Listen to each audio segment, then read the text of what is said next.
নমস্কার, আমি আচার্য সুজয় শাস্ত্রী বলছি।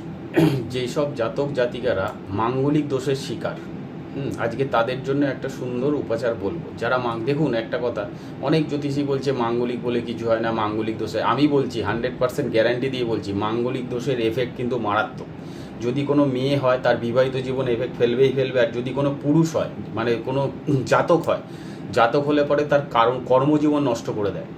কীরকম, সে ধরুন যোগ্যতা রয়েছে, 100 বার চেষ্টা করছে, তাকে 100 বার চেষ্টা করলে তাকে হাজার পা পিছনে এনে ফেলবে। মঙ্গল সব সময় জানতে হবে মঙ্গলের ক্যারেক্টারটা কী, ঠিক আছে? মঙ্গলের ক্যারেক্টার, মঙ্গল হচ্ছে কি বলুন তো, সৈনিক, ঝড়।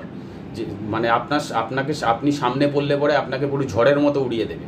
মেয়েদের ক্ষেত্রে কী হয়, বিবাহিত জীবন ভীষণভাবে ডিস্টার্ব করে দেয় এই মাঙ্গলিক দোষের ভীষণ এফেক্ট। কিন্তু অনেক জ্যোতিষী বলছে মাঙ্গলিকের এফেক্ট নেই, কিছু হয় না, সম্পূর্ণ ভুল, মিথ্যা তত্ত্ব।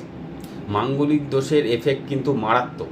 তারা কি করবেন, আপনাদের যাকে পছন্দ হয়, ভালো কোনো জ্যোতিষতান্ত্রিক যার দক্ষতা আছে, যে জ্যোতিষতন্ত্রটা জানে, যে কাজ জানে, তার কাছে যাবেন, গিয়ে মেয়ের জাতক কিংবা জাতিকার জন্মছক বিচার করিয়ে তাকে দিয়ে বগলামুখী হোম করিয়ে প্রতিকার নেবেন। বগলামুখী হোম ছাড়া মাঙ্গলিক দোষের প্রতিকার কিন্তু হয় না।